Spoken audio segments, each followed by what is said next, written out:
Yo, what is up, YouTube and the Monster Club? It is yours truly, the life of the party, the young Gohan. Y'all already see I am jigged up, so it's party time because I am the party monster. Back in the House of Monster, back out with a brand new video. And in today's video, I decided, in the spirit of Halloween and it being my favorite time of the year, I will give you guys a little bit of a sneak preview of my brand new channel, the Monster Cinema Club, the channel where I review movies, TV shows, all that good stuff, especially horror stuff, because I love me some horror movies and everything. So yes, in this video, I'm going to be giving you guys my top 10 recommendations slash favorite horror slash Halloween movies. I know lists are subjective and everything, so you guys might not agree with any of my lists. You guys might love my list. I do appreciate both sides of the argument and everything. But yes, this is going to be fun and everything. I got my beatbox on the side and whatnot and everything. So yes, we're going to get into my list. If you guys haven't already, make sure you hit that subscribe button. Join the Monster Club. Without further ado, let's get it. Okay, guys. So before we get into this review, first and foremost, for those that are into like my sneakers and streetwear and all that good stuff, your boy is doing a live whatnot auction next Saturday at 2:30, my super show. Make sure you follow your boy at Party Monster. I'll be leaving the link in the bottom of my description and everything, so you guys can come hang out, join me. We're gonna be drinking. We're gonna be giving you guys, I'm gonna be giving you guys deals and deals, and we're gonna have an overall great time. But anyway, here's the Monster Club. Halloween's been a vibe, and yes, it's been really fun. So anyway, number 10. Okay, guys, so kicking things off at number 10, it is Coraline. I love this movie. It's just something about it. It just always like draw me in, especially like all the crazy fan theories I've seen on YouTube and whatnot. And I don't know, I just think it's a really charming movie and whatnot. And yeah, it's fun. Like I don't know what else I can say about it. I know the Coraline SB Dunks are going for like a super amount of money and everything. And it was actually my first Chase Pop. Fun fact, also I do love me some pops and whatnot, but. Yeah, definitely one of those movies I definitely recommend checking out. I mean, it's a good couples movie. I mean, if you have like, maybe like some kids or whatever, you can like chill out, have some Halloween vibes, carve some pumpkins, do all that fun stuff. But yeah, Coraline at number 10. Number 9. Okay, guys, so at number 9, and this movie had to be on the list somewhere because it's the name of my damn tour. The Wicker Man, and I'm actually talking more about the original Wicker Man and everything, the one that came out like the early 70s and whatnot. Granted, I do like the 2000 version with Nicolas Cage, but there was just something about that original is just so timeless, and I love slow burn movies and everything, and yeah, so I definitely suggest you checking it out. If you like slow burning suspense movies, and there was just so much going on in that movie, but it's one of my favorites and everything, so that's why it's at number 9. Number 8. Okay, guys, so at number 8, we have the original Carrie, and I'm going to say this one is slightly a cheat and everything because I do enjoy both variations of the Carrie movie.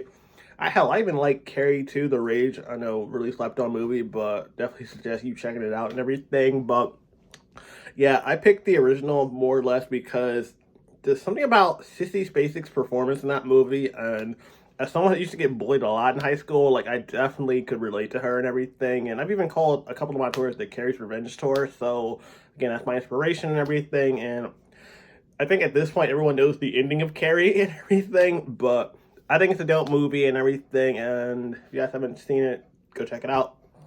Okay, guys, so I ran out of beatbox, so let's just switch to chorus.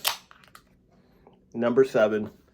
Okay, guys, so at number 7, we have 31, a movie directed by Rob Zombie, and this is going to be a recurring theme on this list because you will be seeing another couple of Rob Zombie movies. It stars his wife, Sharon Moon Zombie, which normally would kind of bum me out, but she's a really good actress, so I'm totally cool with it. And fun fact, this movie actually has E.G. Daily in it, looking like a little snack. Fun, like, by the way, like chef's kiss, she's mad cute. But for those that know who Ely Ailey is, I promise you, you've heard her voice before. Especially if you grew up in the 90s and ever watched Rugrats. She's the voice of Tommy Pickles, and she's also the voice of Buttercup from the original Powerpuff Girls. And yes, this movie goes there, and see her in this movie because her voice is so recognizable, like you just can't help but notice it and everything. Quick premise on this movie: it's basically this woman and her friends get kidnapped, and she gets put in these weird like games and everything on Halloween, i.e. 31. And yeah, it's super violent and bloody, and I loved it. Number 6. Okay, guys, so at number 6, as mentioned, there would be multiple Rob Zombie entries on this list. So we have the second one of it, and it's actually The House of a Thousand Corpses at number 6. And honestly, this was a tough one because it could have been a toss-up between this one and the Devil's Rejects. I really love both movies and everything, but I think I went with like House of a Thousand Corpses because it just was so real and gritty and everything, and just something I could see like legitimately happening and whatnot and everything. For those that don't know, this basically is a movie about this couple that goes out and everything to go check out this haunted attraction and everything they've heard about, and it hits the fan real quickly and everything. Again, this one also has Rob Zombie's wife in it, which again I'm totally cool with because she's a great actress and whatnot. And yeah, definitely one of those movies that I think is not for the weak at heart. But if you guys have a distinction for crazy effed up movie, I guess check it out. Number 5. Okay, guys, so at number 5, we actually have Scream 4, and I know there are about, what, 6 Scream movies at this point, but for whatever reason, Scream 4 just stuck with me and everything. It actually made me a real fan of the franchise and everything. It actually made me buy the Ghostface, which you're going to be seeing in my room very shortly and everything. He's been chilling out there since the movie came out, so I think he's been there since like 2014 or something like that. But yeah, it's like one of my favorite movies. Like, I didn't really care about the first 3 Scream movies. I actually have never seen the first one and its completion and everything, and I've seen the third one and I've seen bits of 2 and everything, but I already kind of know like the whole where the franchise went, and I know who all the killers are and whatnot. But something about Scream 4, I could just rewatch it all the time. Like, I just love like just how it started out, and just, I don't know, it's just a really good movie, and that's why it's at number 5. Number 4. Okay, guys, so at number 4, we have Hostel, directed by Eli Roth, and I gotta say, this movie is probably one of my favorites because of the fact that it definitely hits a nerve because I love to travel and everything, and this basically is a movie about these Americans that travel to this foreign country. I want to say Nostrovia or Slovakia. I'm not sure if they ever really stated where they're at, but everything. But basically they go out there. They think that they're safe. They're Americans. They can do whatever the hell they want and everything. And it changes real quickly out there. And as stated by Eli Roth himself in the commentary of the movie, like, he based this off of like real life stories and everything he's heard and whatnot. And I kind of get it because I feel like Americans, when we go to other countries, we feel like we are the shit, so we can do whatever the hell we want, and it always sometimes in flowers in other countries. So yeah, this one is definitely one of those I had to have on this list. Like, I do like the second one as well, and the third one is complete trash and everything. Don't go see it, but if you want to see the second one, it's pretty good as well. And yeah, Hostel, number 4. Number 3.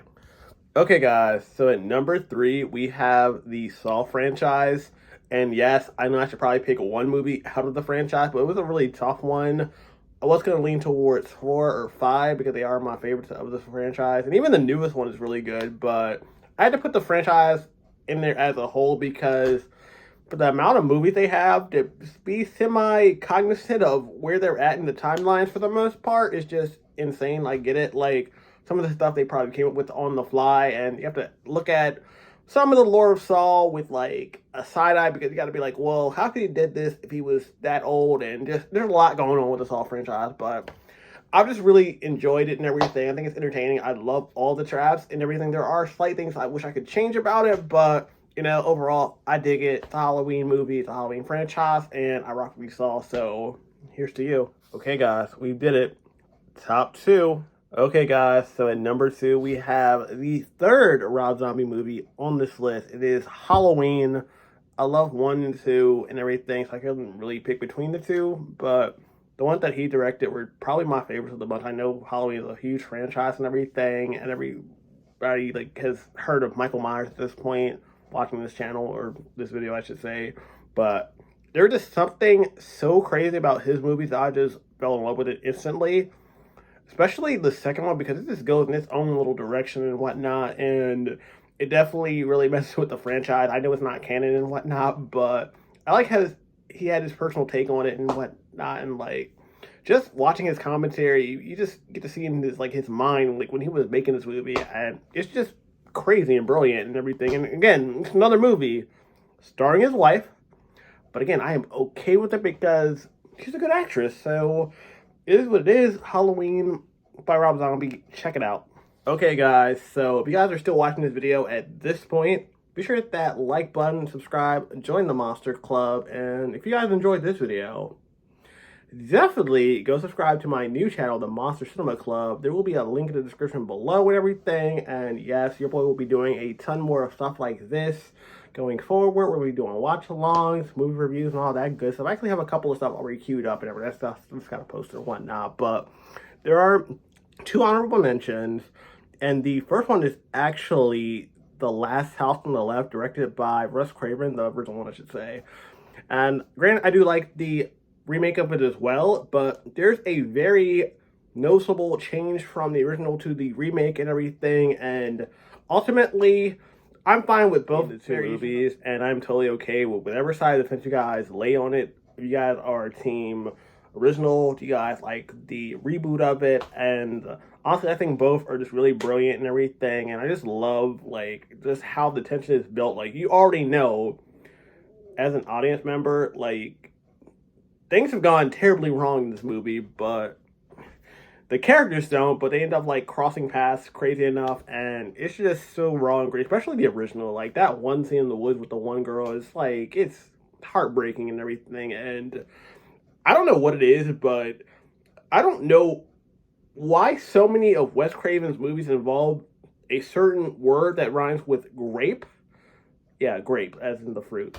But yeah, like, I've noticed a theme in many of his movies. Last House on the Left, the Hills Have Eyes, like, it's involved that and everything. There's probably more I can't think of right now, but other than that, my other honorable mention is the movie Child's Play, the original.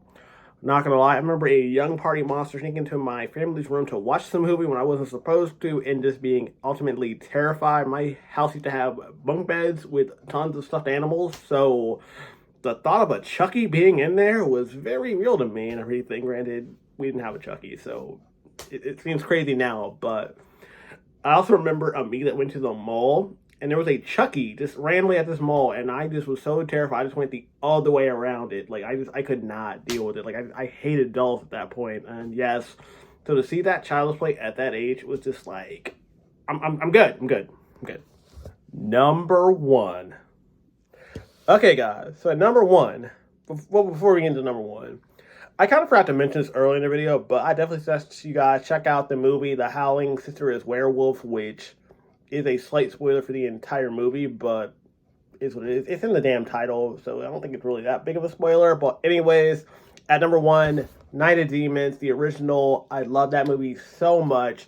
It's so crazy and wild and everything, and it just has all the embodiments of all like the 70s tropes and everything of having sex, you don't live anymore.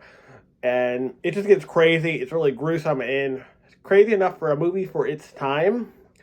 It definitely has a scene involving lipstick. If you guys have seen the movie, you already know what I'm talking about. That will have me never look at lipstick the same way again. And I don't even know how they did this effect, but for the younger me seeing this movie, like, it just had me terrified. Like, it's just so gory and violent, and less like the visual effects, the makeup. This movie is a cult classic. I know I've seen the other 2, Night of Demons and everything. The second one was pretty decent. The third one was just whatever. But that first one, all that tension, all that suspense, and just the fact that you're basically just these kids trying to escape a room at some point after they wanted to go to this house to party and hang out and to do something to get active and whatnot. But yeah, it was a really dope movie. And even the reboot, it's okay. It has moments where I really like it, and I love Shannon Elizabeth. She could be my future wife, but I don't know. It just doesn't hold a candle to compare to the original OG movie. So again, that's why it's number 1. It just had such an effect on me as a youth and everything. So Night of Demons, number 1. There you go. Okay, guys, so that's gonna do it for my list. In my top 10 horror movies / movies to check out this Halloween and everything. But let me know what you guys think in the comment section below. I am definitely curious to see what your guys' top 5 movies are, so let me know in the comment section below and everything. And again, this is definitely like a little bit of a sneak preview for my new channel, the Monster Cinema Club. I will be leaving a link in the description below and all that good stuff. And again, I want you guys to hang out with me there as well. I definitely love watching horror movies and movies in general, so I'll be giving you guys my raw reactions and just general takes of how I feel about things. But other than that, thank you guys so much for hanging out with me. If you guys enjoyed the video, hit that like button. Definitely share it with a friend. And more importantly, if you feel the vibe, hit subscribe. You guys have been killing on the subscribe scene and everything, so appreciate that. But other than that, you guys can follow me on Twitter at PartyMonster1 and on Instagram at PartyMonster05. But until then, remember, don't be a dick. Be excellent to each other. Party on, dudes. Happy Halloween. I love y'all. Bye.